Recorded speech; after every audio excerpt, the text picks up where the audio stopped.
नमस्कार। आज हम एक बहुत ही ज़रूरी स्कीम वृद्धावस्था पेंशन के बारे में बात करने वाले हैं। इसके लिए अप्लाई कैसे करना है, क्या-क्या चाहिए होता है, ये सारी बातें हम इस गाइड में स्टेप बाय स्टेप समझेंगे। तो सबसे बड़ा सवाल यही है कि वृद्धावस्था पेंशन के लिए अप्लाई आखिर करें तो करें कैसे। देखिए, इसके लिए दो रास्ते हैं। एक तो है ऑनलाइन तरीका और दूसरा है पारंपरिक ऑफलाइन तरीका। हम इस गाइड में दोनों ही तरीकों को बहुत आसान भाषा में समझने वाले हैं। ठीक है, तो आवेदन करने से भी पहले जो सबसे पहली और ज़रूरी बात है, वो ये जानना है कि इस पेंशन के लिए कौन-कौन पात्र है। मतलब कौन अप्लाई कर सकता है। तो चलिए, सबसे पहले एलिजिबिलिटी क्राइटेरिया पर एक नज़र डालते हैं। तो आखिर ये वृद्धावस्था पेंशन है क्या? ये असल में सरकार की तरफ से हमारे वरिष्ठ नागरिकों के लिए एक आर्थिक मदद है, एक तरह की सामाजिक सुरक्षा। अब ये योजना केंद्र सरकार की भी हो सकती है और राज्य सरकार की भी। और हाँ, ये बात जरूर ध्यान में रखनी है कि हर राज्य के अपने कुछ नियम कायदे हो सकते हैं जो थोड़े अलग हो सकते हैं। तो चलिए देखते हैं कुछ आम शर्तें क्या हैं। सबसे पहली बात है उम्र की, जो ज्यादातर राज्यों में 60 या 65 साल से ऊपर होती है। फिर आती है आय की सीमा, मतलब परिवार की सालाना आमदनी एक तय सीमा से कम होनी चाहिए। निवास का प्रमाण, जैसे आधार कार्ड होना ही चाहिए। कुछ राज्यों में तो ये भी जरूरी हो सकता है कि आवेदक का नाम सामाजिक न्याय विभाग की लिस्ट में हो। इसीलिए हमारी सलाह यही है कि सबसे पक्की और सही जानकारी के लिए अपने इलाके के सामाजिक कल्याण विभाग या पंचायत ऑफिस से एक बार जरूर पता कर लें। अच्छा, एलिजिबिलिटी तो समझ आ गई। अब बात करते हैं उस चीज की जो सबसे ज्यादा जरूरी है और जिससे पूरी प्रक्रिया बहुत आसान हो जाती है।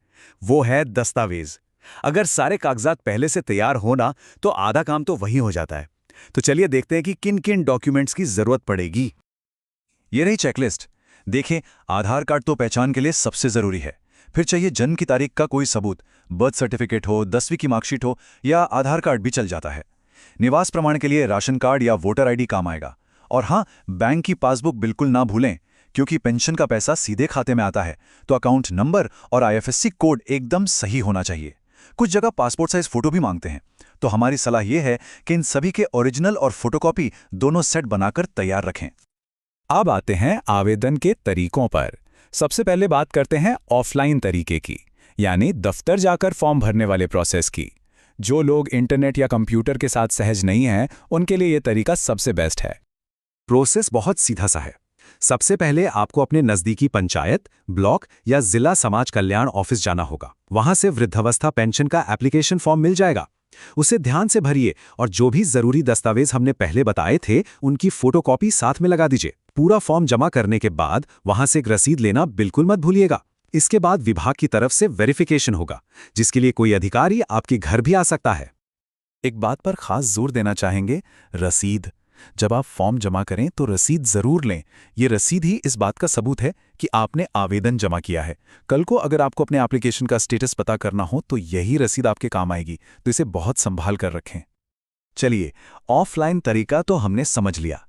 अब चलते हैं डिजिटल रास्ते पर, यानी घर बैठे ऑनलाइन आवेदन कैसे करें। अब इसकी पूरी प्रक्रिया को समझते हैं। ऑनलाइन प्रोसेस के लिए सबसे पहले अपने राज्य की जो ऑफिशियल समाज कल्याण या जन सेवा पोर्टल वेबसाइट है, उस पर जाना होगा।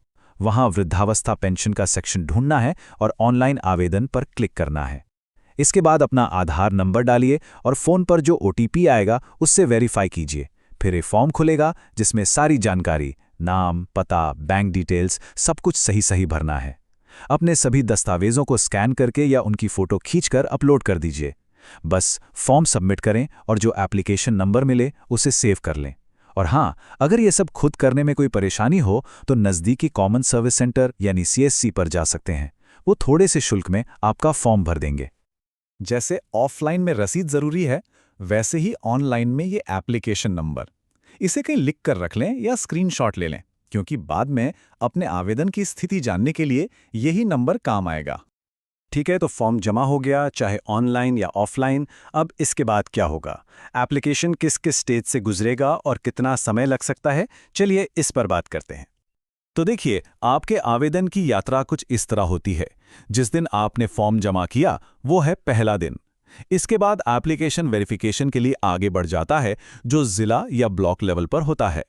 इस प्रोसेस में आमतौर पर 15 से 60 दिन का समय लग सकता है। हाँ, ये समय अलग अलग राज्यों में कम ज्यादा हो सकता है। जैसे ही वेरिफिकेशन पूरा हो जाता है और सब कुछ सही पाया जाता है, पेंशन को मंजूरी मिल जाती है और भुगतान करना शुरू हो जाता है। अब देखिए, कभी-कभी आवेदन में कुछ छोटी-मोटी दिक्कतें आ जाती हैं। जैसे मान लीजिए आधार कार्ड में नाम या पता बाकी दस्तावेजों से अलग है, तो इसका सीधा सा समाधान है पहले आधार को अपडेट करा लीजिए। या फिर बैंक की जानकारी भरते समय कोई गलती हो गई, इसीलिए कहते हैं कि अकाउंट नंबर और आईएफएससी कोड को 2 बार चेक करके ही सबमिट करें। और अगर कभी एप्लीकेशन नंबर खो जाए तो भी घबराने की बात नहीं है। आप विभाग से संपर्क कर सकते हैं या पोर्टल पर ट्रैक एप्लीकेशन का ऑप्शन इस्तेमाल कर सकते हैं। मतलब हर समस्या का समाधान है।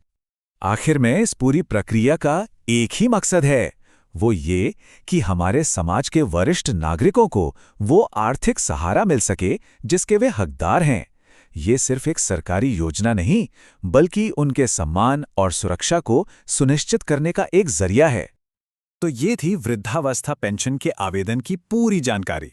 जैसा कि हमने शुरू में बताया था कि हर राज्य के नियम थोड़े अलग हो सकते हैं। तो अब ये जानना चाहेंगे कि अगली बार हम किस राज्य के नियमों पर एक विस्तृत गाइड लेकर आएं। अपने सुझाव नीचे कमेंट्स में जरूर बताइएगा।